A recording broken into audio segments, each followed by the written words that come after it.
Tell the boys to keep rolling. His trail's my parking lot as of tonight. Bryony Ashford said that into her phone with her left hand, as her right hand held a glass of champagne at the grand opening of her HOA's brand new asphalt path. 1,000 feet of black pavement laid across a 230-year-old colonial horse trail while I was 3 states away at a heritage conference.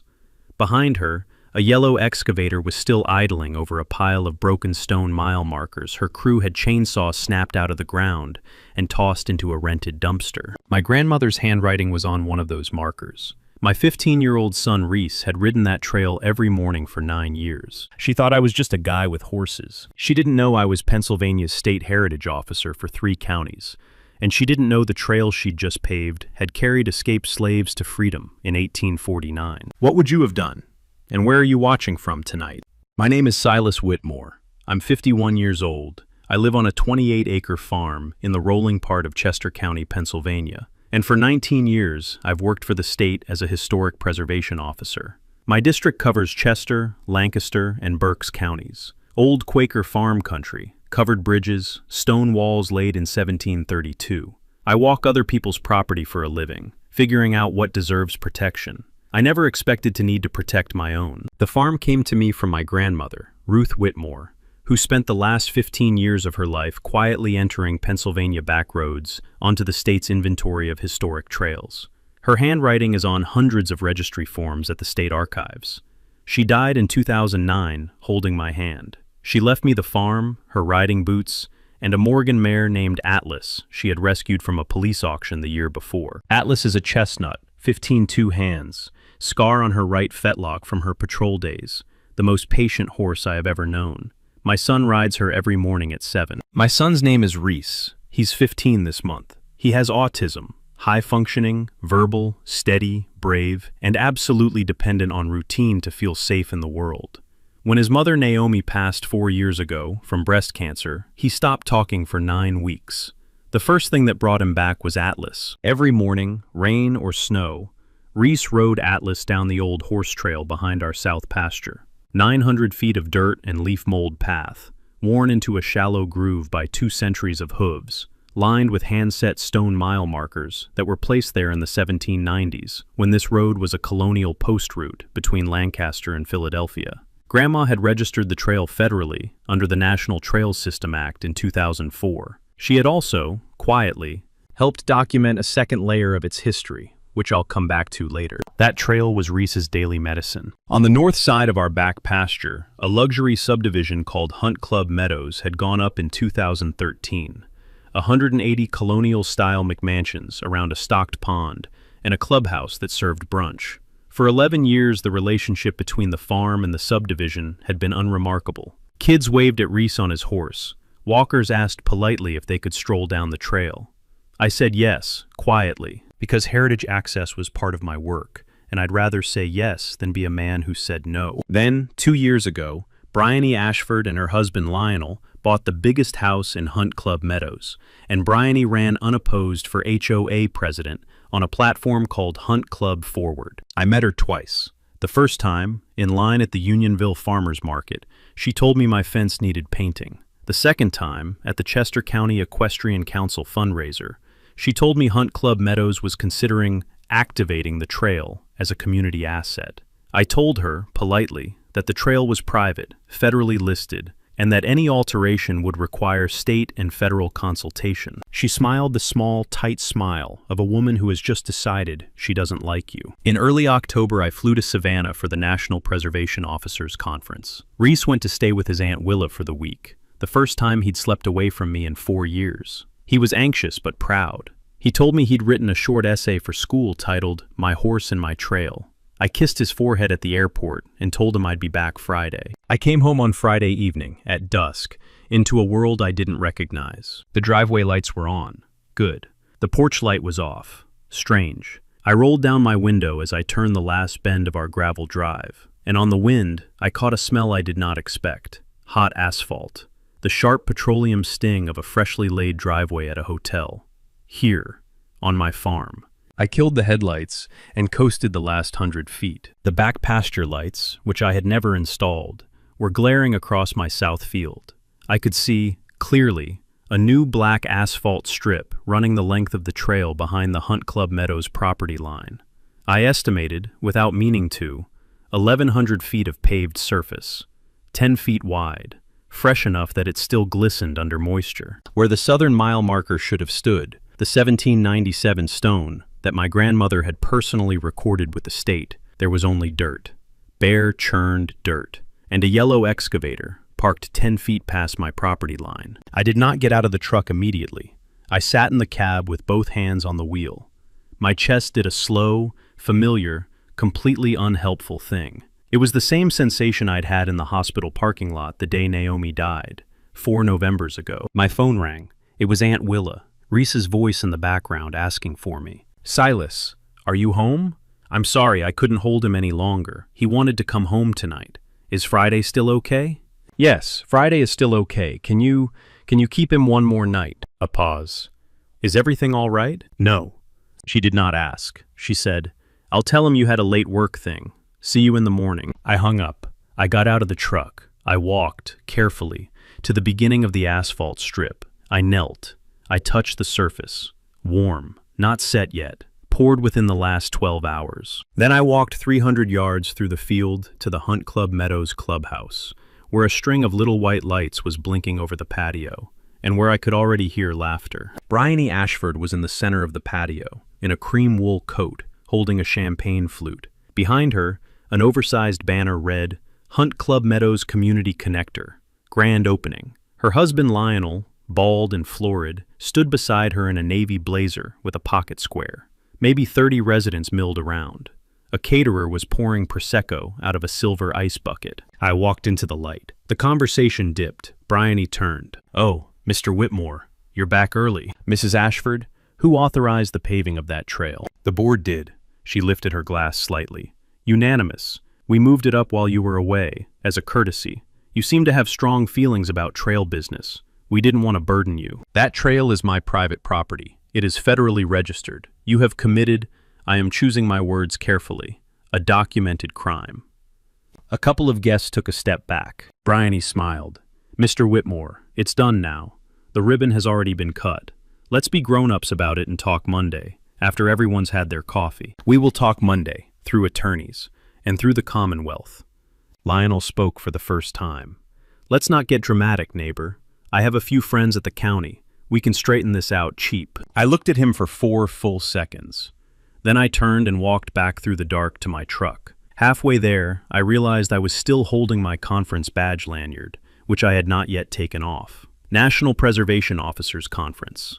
Silas Whitmore, State Heritage Officer, Pennsylvania. I wondered if anyone at the Hunt Club Meadows party had actually read it before. Back at the house, I did not eat.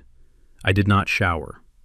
I sat at my grandmother's oak desk, opened a fresh manila folder, labeled it Case, and began working. By 2 a.m., I had printed time-stamped drone photographs of the destruction, pulled the 2004 federal trail listing, emailed Trooper Delaney Fox of the Pennsylvania State Police Heritage Crimes Unit, and drafted the first of what would become 17 different formal notices. I filed a preliminary notice of violation under Pennsylvania History Code Title 37, Section 507, before dawn.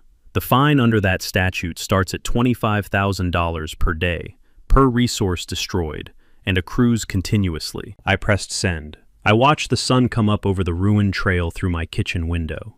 Atlas, in the far pasture, lifted her head and looked toward me, slowly, the way she used to when Naomi called her in. I walked out and told her, out loud, "It'll be all right, girl. We'll put it right." She believed me. She always did. Saturday morning, I drove to Aunt Willa's. Reese came out of the house in his riding boots already, carrying a manila folder of his own, the essay he'd written about the trail, neatly typed, a grade of A+ at the top. He hugged me, briefly, the way he only hugs when something has already clicked in him that something is wrong. "Dad?" "Yeah, bud. Is Atlas okay?" "Atlas is fine. The trail is not." He absorbed that. He nodded once. "Can I see it?" On the drive home, I explained as carefully as I could what pavement was, what Bryony had done, what state law said, and what the process from here would be. Reese listened without interrupting, his hands folded on top of his essay folder, the way he folds them when he is processing hard. When we reached the south pasture, He asked me to stop the truck 20 feet from the edge of the asphalt. He got out. He walked, slowly, to the place where the 1,797-mile marker had stood. He crouched. He put his hand flat on the dirt. He did not cry right away. He cried the slow way, the way he had cried the afternoon of Naomi's funeral, shoulders completely still, tears just dropping off his chin onto his knees. I sat down beside him and put my hand between his shoulder blades and waited. After about 6 minutes, he said, "Dad, I know we can fix the stones, but the feeling of it, the feeling of riding down it in the morning when it was still soft, that's broken." I hear you, bud. Are they going to do it to more? No, not 1 inch more. We sat there another minute. Then I heard a car engine on the subdivision side of the property line. A white BMW pulled up along the new pavement.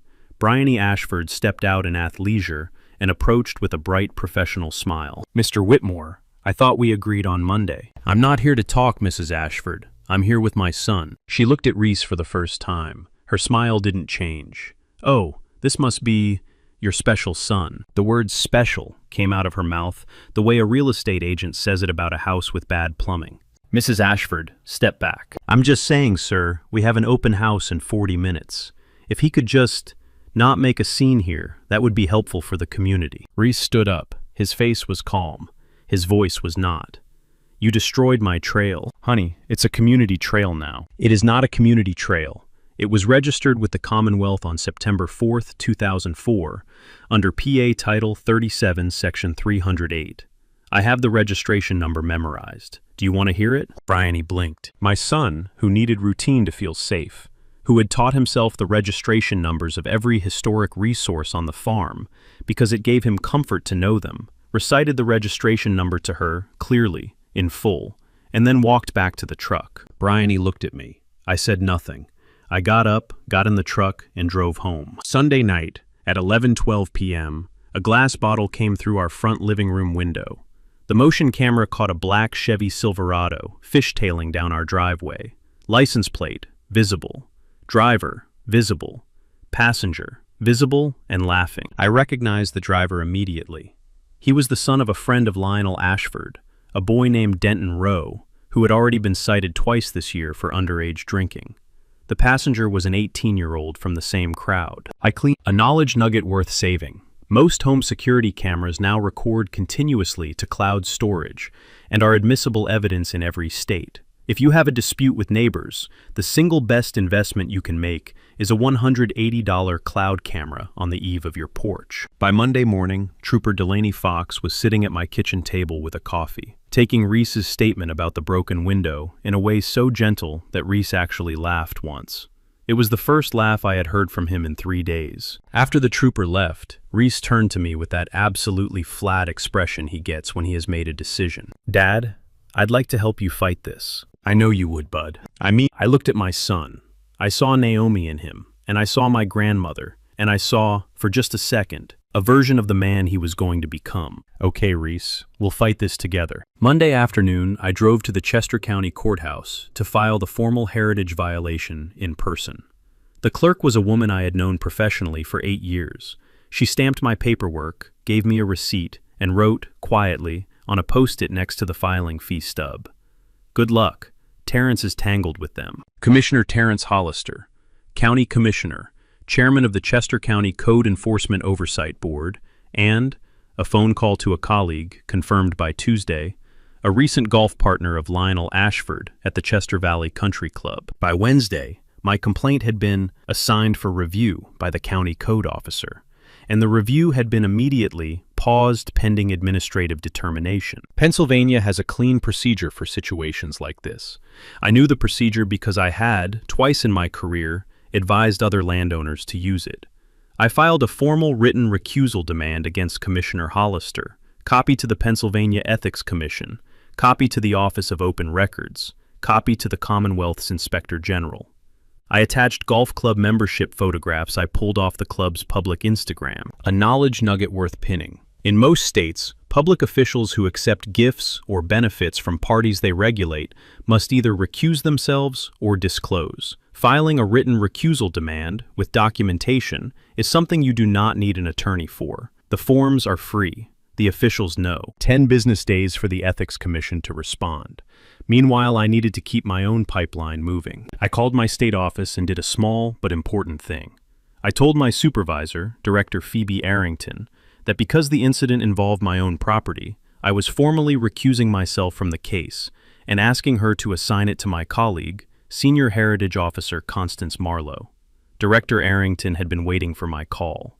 She said, "I'll assign Connie today, and Silas will back you to the wall." I drove home that evening lighter than I had been in a week. Then Bryony made her third mistake. Tuesday night she had filed, through her family attorney, a temporary restraining order against me, alleging that I had trespassed on Hunt Club Meadows property during Saturday's confrontation and had verbally intimidated the HOA president in the presence of her community. The hearing was scheduled for Thursday morning at 10. I arrived at the hearing with Nolan Redding, a lean, sharp-tongued Philadelphia land use attorney who had been my grandmother's lawyer and who had, in a previous life, successfully prosecuted a historic trust case against a sitting state senator. Nolan is 63. He wears round, horn-rimmed glasses. He never raises his voice. He does not have to. Bryony arrived with an attorney I had never heard of, Trent Blackwood, her husband's corporate transactions lawyer, who had clearly never set foot in a county civil court before. Wrong tie, wrong briefcase, wrong county.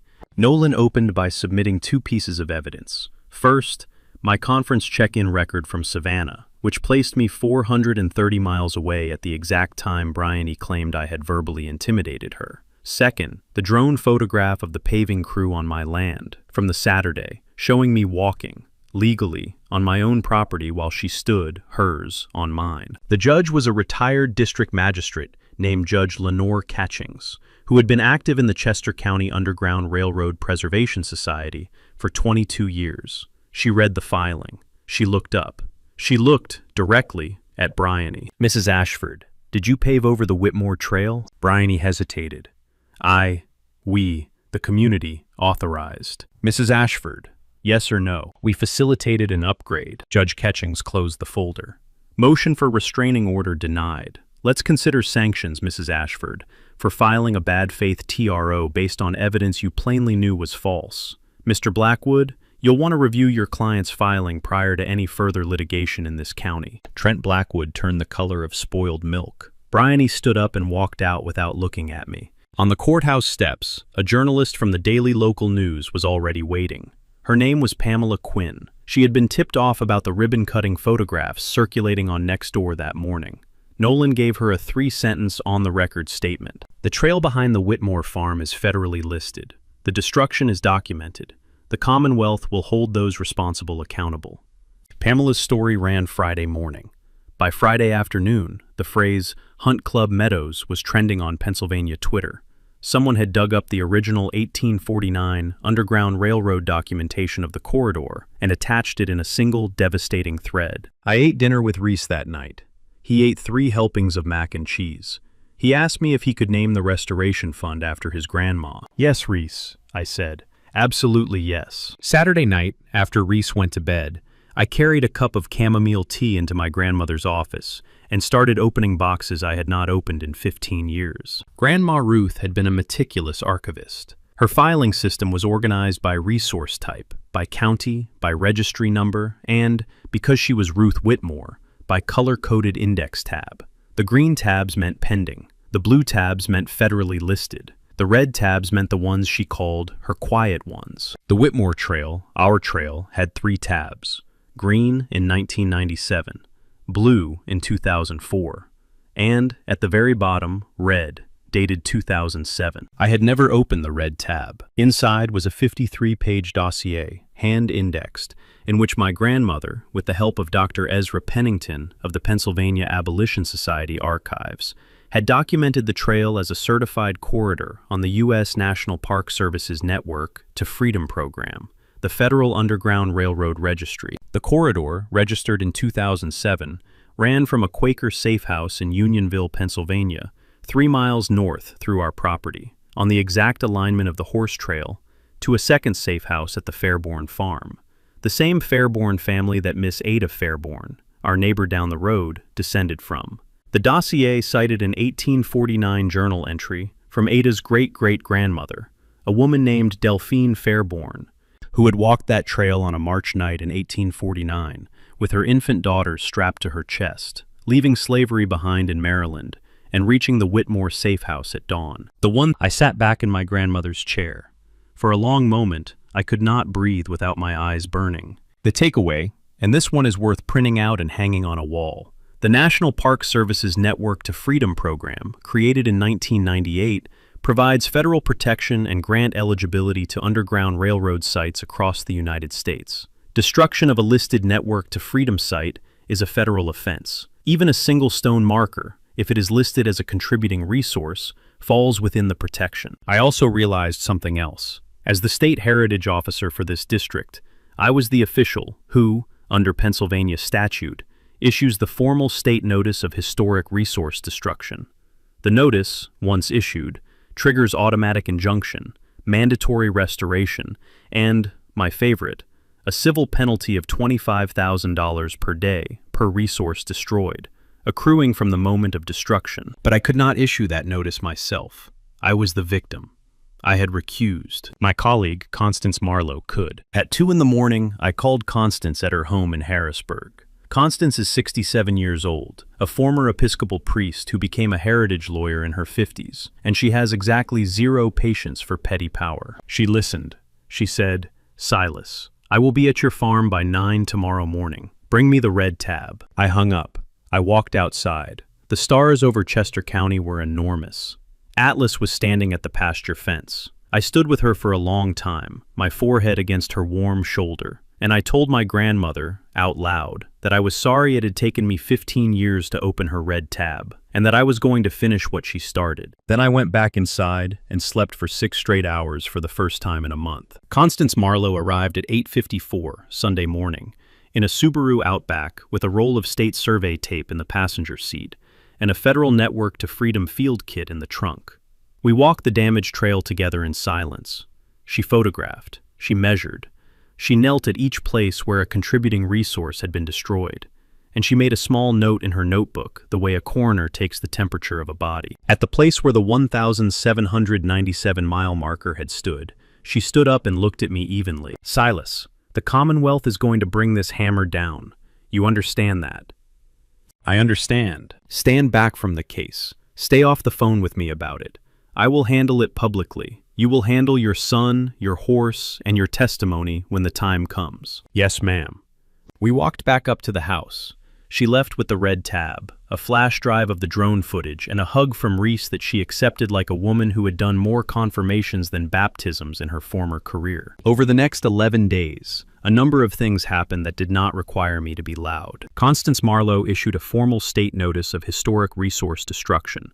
The notice served on Bryony Ashford, Lionel Ashford, the Hunt Club Meadows HOA, and the paving contractor Gus Pemberton, triggered immediate injunction of any further work, a mandatory restoration order, and civil penalties accruing at $25,000 per day per contributing resource destroyed. 7-mile markers, plus the surface of the corridor itself, made the clock run at $200,000 per day. Trooper Delaney Fox of the Pennsylvania State Police Heritage Crimes Unit opened a concurrent criminal investigation. Dr. Ezra Pennington, now 81, traveled from Villanova to our farm with a carefully laminated binder of the 1849 primary source documents and met with Miss Ada Fairborn, our neighbor, at her kitchen table. Ada, who is 76, listened to Ezra read the name Delphine Fairborn aloud, closed her eyes, and did not open them again for a full minute. Then she said, in a low, steady voice, "I'll speak at the hearing. I'll speak at every hearing. I'll speak until this is right." The Pennsylvania Bureau of Consumer Protection suspended the paving contractor Gus Pemberton's license, pending review of his unpermitted work on a federally listed resource. Gus Pemberton, for his part, arrived at my gate the following Tuesday evening, with a hat in his hand and an apology that went about as well as an apology can go. "Mr. Whitmore, I didn't know. If I'd known, I swear to God I wouldn't have laid a yard of blacktop." I made him a cup of coffee. I told him I believed him. I asked him to sign a sworn affidavit describing exactly what Bryony had told him, which was, verbatim, that she had all permits and that the state had cleared the work. He signed it at my kitchen table. The National Park Service confirmed, in writing, that the Whitmore Trail was listed as a Network to Freedom Corridor, and that destruction constituted a federal offense under 16 U.S.C. Section 1249. An NPS special agent named Rebecca Lind reached out to coordinate with state authorities on a federal referral. Nolan Redding filed 3 civil actions in a single morning: a trespass suit, a quiet title declaratory judgment, and a civil penalty enforcement action under Pennsylvania Title 37, and referred Lionel Ashford's apparent self-dealing in the paving project to the Chester County District Attorney's Public Corruption Unit. And my neighbor, Boone Callahan, 76, retired Army Ranger, who had known my grandmother and who drank coffee strong enough to resurface a driveway, stopped by on a Wednesday evening and said, without preamble, "Silas, I'll watch the trail cameras overnight. Don't argue with me." I did not argue with him. Meanwhile, I spent every evening, after Reese went to bed, doing something Grandma would have called soul work. I unloaded the dumpster, by hand, 1 stone at a time, with a pair of leather gloves and a rented dolly. I recovered, in pieces, every one of the 7 original mile markers that Bryony's crew had tossed. I laid them in my barn, in rows, the way you lay soldiers who are going to come home. A takeaway worth pinning. Most states now have heritage crimes units inside their state police forces. If you own a historic property and it is damaged, you do not just call 911. You call your state's heritage crimes line. The response is faster, more knowledgeable, and in many cases, criminal. On the 9th day, Constance called me.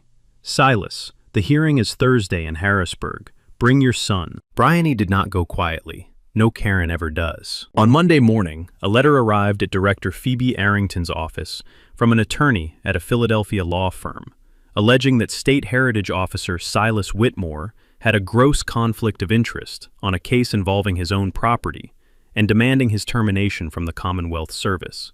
The letter was copied to the governor's office.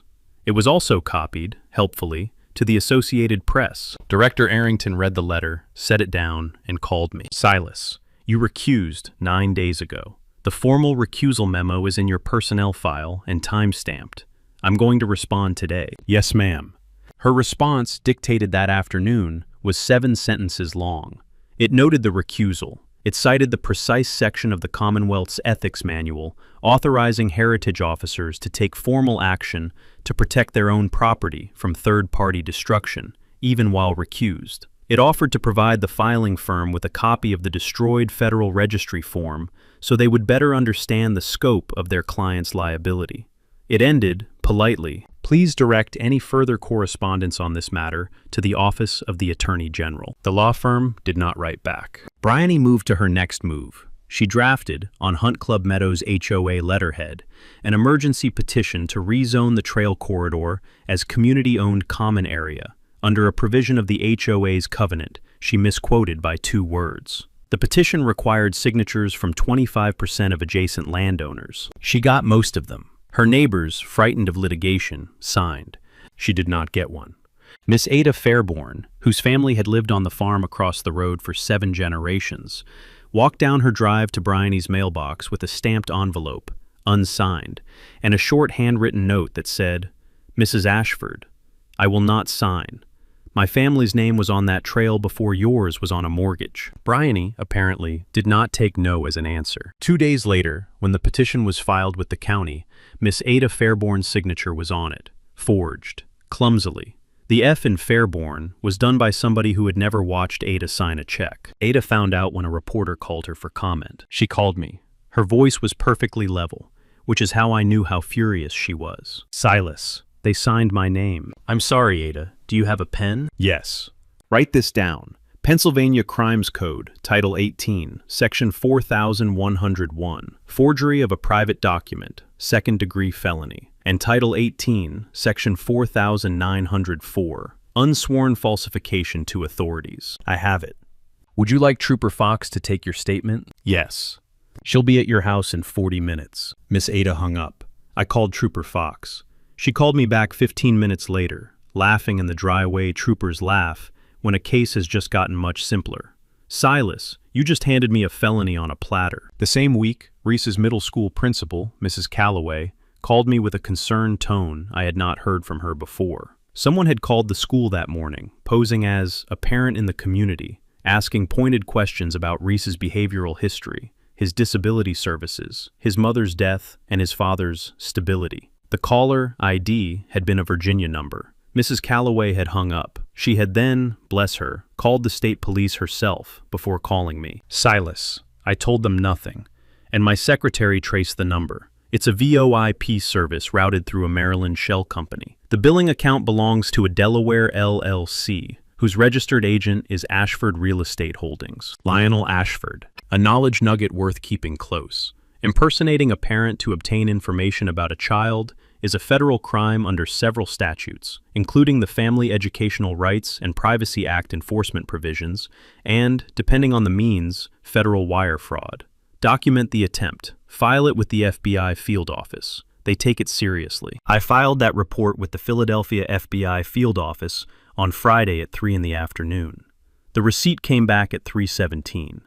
By Friday evening, the case was assigned to a special agent named Whitaker, who wanted to know everything I had on the Ashfords. I told her. That night I went out to the barn to check on Atlas. She was standing at her stall door the way she does when she senses the house is tense. I put my hand on her nose.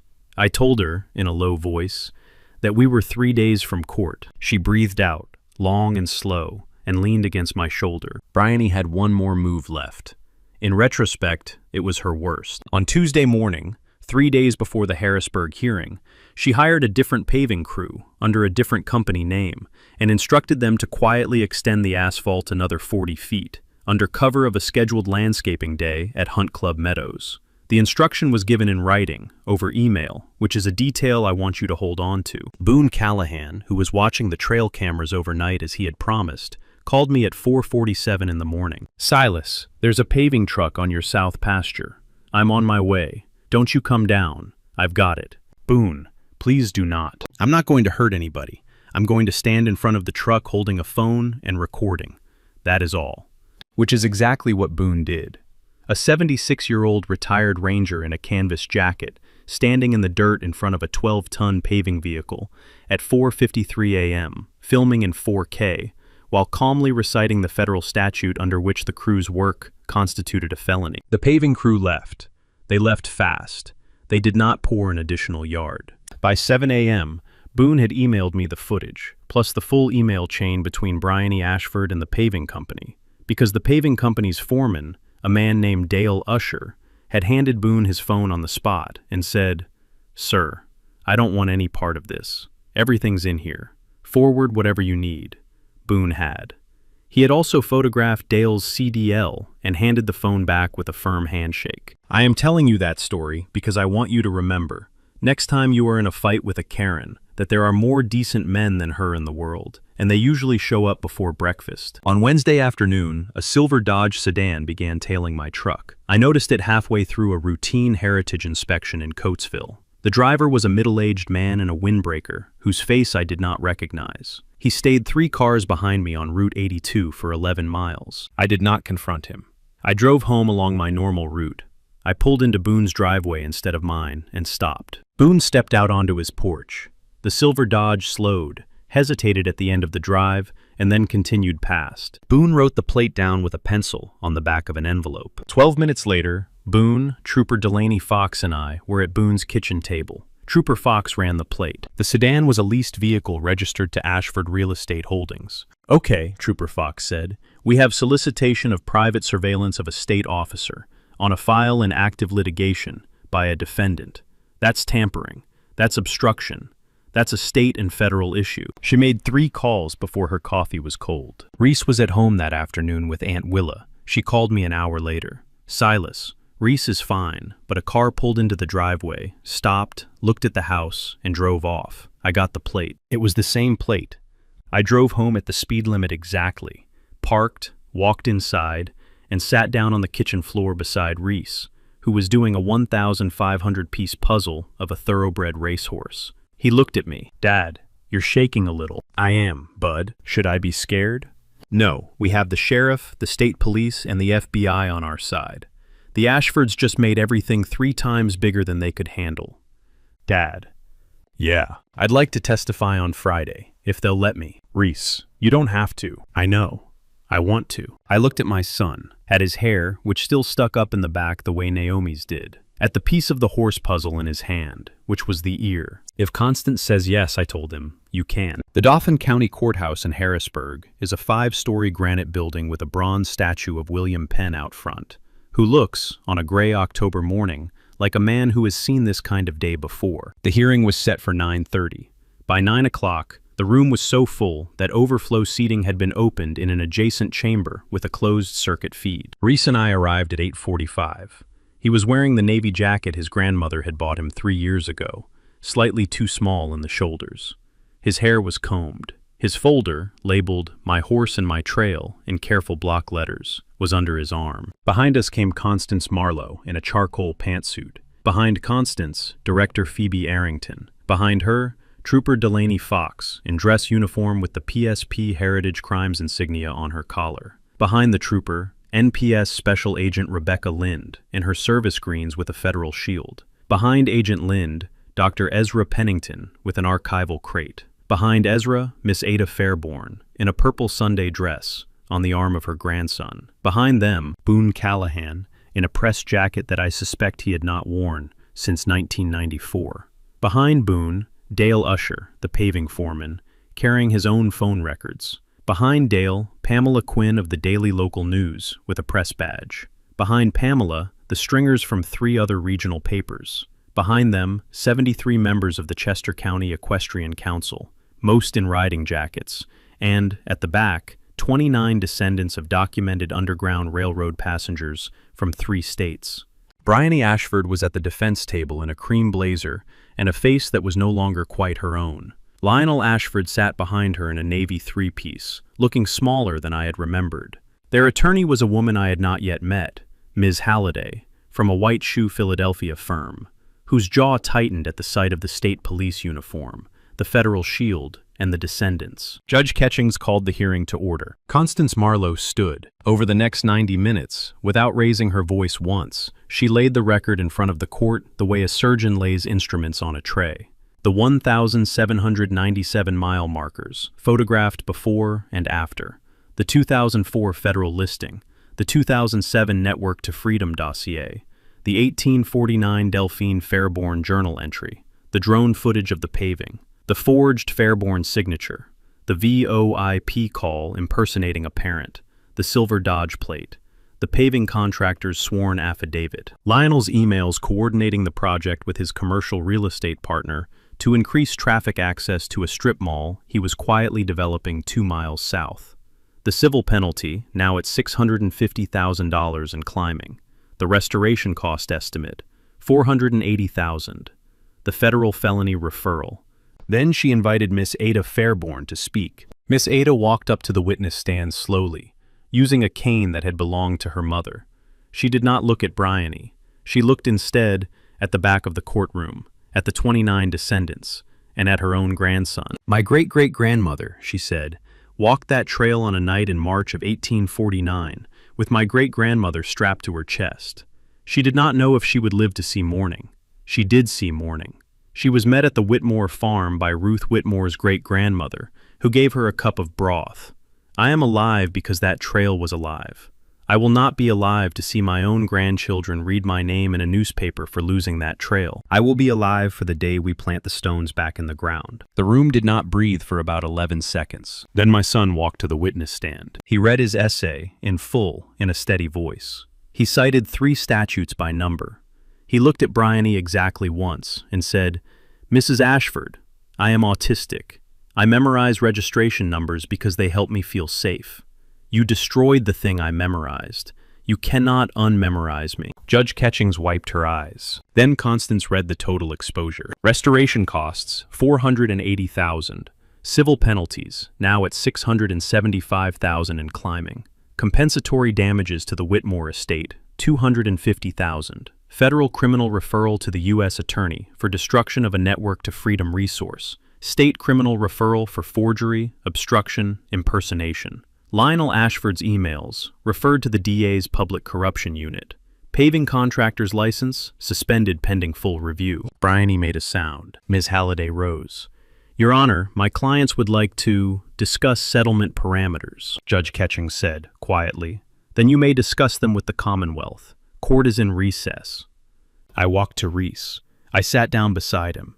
He leaned his head against my shoulder, something he had not done since his mother's funeral. The Ashfords settled on a Wednesday afternoon, 2 weeks and 4 days after the hearing.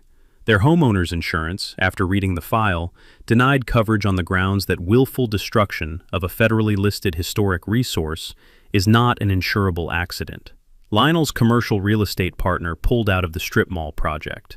Lionel sold a Philadelphia condo at a loss to cover the first installment. The total, including civil penalty, restoration cost, compensatory damages, and reimbursement of state investigative expenses, was $2,140,000. The criminal side moved slower, the way the criminal side always moves.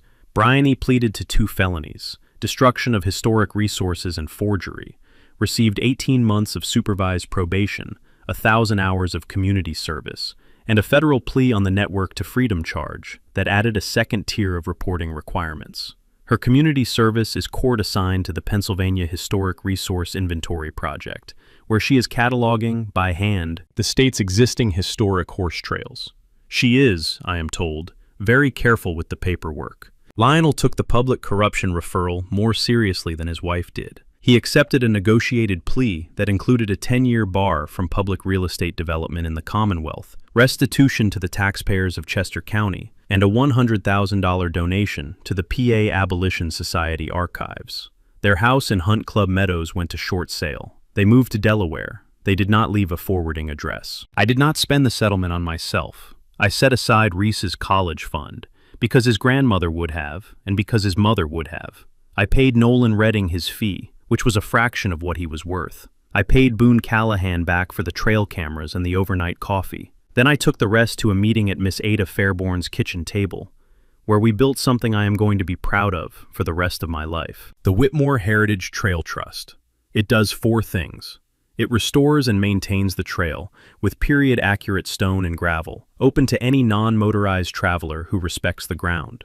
It operates a year-round interpretive program, co-designed with the Fairborn family and the Chester County Underground Railroad Preservation Society, with full signage telling the 1849 story. It endows an equestrian therapy program for neurodivergent children, modeled on what Reese and Atlas had built in silence for 9 years. And it funds a scholarship for young people of color pursuing careers in heritage preservation, named, at Miss Ada's request, the Delphine Fairborn Fellowship. The 7/17/97 mile markers were restored by a stonemason out of Lancaster named Joel Hayworth, who used period lime mortar and hand tools and refused to let me pay him more than cost. They now stand exactly where they stood in 1797, in 1849, and in my grandmother's color-coded index tab. On a cold, clear Saturday in November, we held the reopening ceremony. Miss Ada cut the ribbon with a pair of scissors her grandmother had used to sew quilts. Reese rode Atlas down the length of the restored trail, first, at his request, because he said he had waited long enough. Behind him came a procession of local kids on ponies from the therapy program. Behind the kids came Miss Ada in a wagon driven by her grandson. Behind the wagon walked 53 descendants of documented Underground Railroad passengers, carrying small, hand-painted signs with their ancestors' names. At the far end of the trail, at the 1,797-mile marker, Reese dismounted. He walked up to the marker. He placed his hand on the stone, flat, the way he had the day he saw the asphalt. Then he looked at me across the trail. Dad, the feeling of it is back. If this story has a lesson, it is that quiet preparation and honest record-keeping, practiced by ordinary, decent people across several generations, will outlast every cream blazer in the Republic. If you have a trail, a barn, a wall, or a story that your grandmother wrote down on a green-tabbed form, honor it. Research it tonight. And if you've got your own Karen story, drop it in the comments. I read every single one. Subscribe for next week's, where a bank vice president decides a widow's family orchard is in the way of his new drive-through, and learns what the Department of Agriculture can do in 48 hours. I'll see you there. What made Bryony ask for blues wasn't the paving itself. It was her assumption that nobody on that quiet farm was paying attention. She mistook Silas's patient for absent. She mistook right silence for weakness. She mistook a horse trail for common ground and an underground railroad corridor for marketing opportunity. Every one of the assumptions turned into a sworn exhibit in open court. Silas's real advantage wasn't his job title. It was his grandmother, a woman who spent the last 15 years of her life entering Old Stone into a registry most people never knew existed. She built the paper trail 15 years before it was needed. She color-coded the taps. She left her grandson the books, the mirror, and a red tax dossier that turned out to be, quite literally, worth $2 million and one restored piece of American memory. If you have a grandmother's box in your attic, open it this weekend. You might be holding the thing your family needs 20 years from now. Drop your own HOA story in the comments. I read everyone.